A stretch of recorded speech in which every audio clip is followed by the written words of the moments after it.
Un saumon de Norvège, des crevettes d'élevage, un filet de porc et des compléments alimentaires pour chats.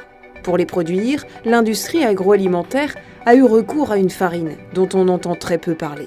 Une farine à base de sardines, de maquereaux, de sardinelles qui permet d'engraisser les animaux d'élevage. Pour produire 1 kg de saumon par exemple, il faut 7 kg de ces petits poissons. Ces farines sont fabriquées principalement au Pérou, en Chine et en Afrique de l'Ouest. Problème, ces mêmes petits poissons sont à la base du régime alimentaire de certains pays, comme la Côte d'Ivoire, le Mali et le Sénégal. C'est la pêche artisanale qui nourrit le Sénégal. Ce serait très dangereux de négliger la pêche artisanale au détriment de la pêche industrielle. C'est ce que l'État est en train de faire.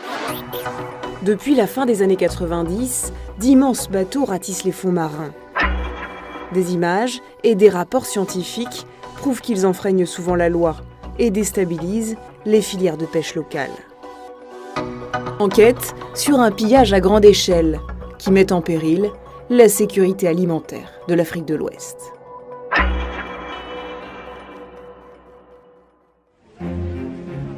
Joal, au sud-est de Dakar. Dans la famille d'Ahmed, on est pêcheur de père en fils. Depuis vraiment presque une vingtaine d'années, chaque jour on constate que le poisson se fait rare. Ça s'intensifie de jour à jour. La ressource est pillée à tort et à travers, de jour comme de nuit. Joal, c'est la pêche. Si la pêche ne va pas, Joal est mort. Ici, dans la zone des marailleurs, le poisson est préparé pour être congelé. La demande extérieure a explosé. La plupart de ces poissons sont exportés vers les pays voisins. Mais aussi plus loin, certains jusqu'en Russie. Sur ce site de transformation de poissons, le travail manque. Les scientifiques confirment qu'il y aurait 20% de poissons en moins à traiter qu'il y a 10 ans. À l'époque, 5000 personnes vivaient du séchage et du fumage du poisson ici. Aujourd'hui, à peine 3000 survivent difficilement. Il n'y a pas de poisson. Il y a beaucoup de poissons. On gagne soit 1000 francs, 1500 par jour. Parfois, il n'y a rien du tout. Dans le même temps, les usines de fabrication de farine de poisson se sont démultipliées. Au Sénégal, en Gambie et surtout en Mauritanie.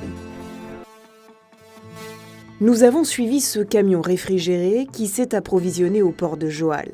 Et voilà, à peine 200 mètres du port, on le voit pénétrer dans cette usine chinoise, en fonctionnement depuis 2014. Ici, les poissons entiers vont être cuits puis pressés pour fabriquer de la farine et de l'huile destinées à l'exportation en Asie et en Europe. Il faut environ 5 tonnes de poissons pour faire une tonne de farine.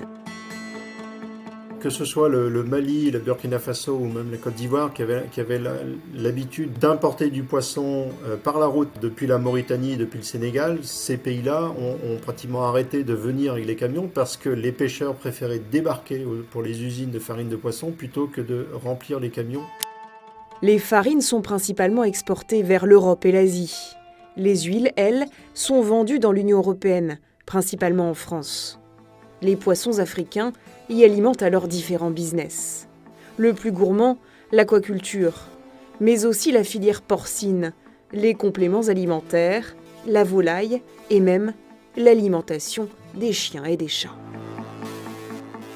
Une ONG environnementale a suivi le parcours de ces farines, de la pêche à l'assiette. Et regardez, quasiment tous les gros distributeurs français les utilisent. Pour s'approvisionner, les usines de farine font appel à ce type de bateaux.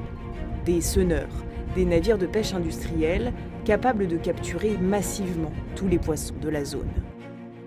Selon un institut de recherche, la côte mauritanienne serait sillonnée par environ 140 bateaux de ce type, en majorité turcs, parfois russes ou chinois. Les pêcheurs ne peuvent plus accéder à cette ressource-là. Donc ils sont obligés de se rabattre sur d'autres ressources ou d'aller plus loin ou alors de pêcher les sardinelles quand elles remontent. Donc on se retrouve à avoir une compétition qui n'existait pas avant l'arrivée des Turcs en 2015. Surpuissants, ces bateaux n'hésitent pas à contourner les règles. Ces images datent d'octobre 2021, en pleine période de repos biologique, c'est-à-dire de fermeture de la pêche pour protéger les jeunes poissons. On y voit pourtant ce bateau turc d'une capacité de plusieurs centaines de tonnes déverser ses captures dans des camions-citernes. Ces véhicules iront approvisionner les usines de farine de poissons.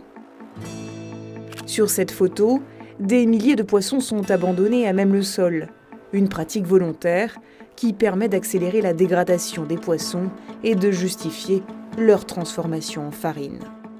Il y a beaucoup de ces usines qui ont été fermées, mais les dégâts sont déjà faits.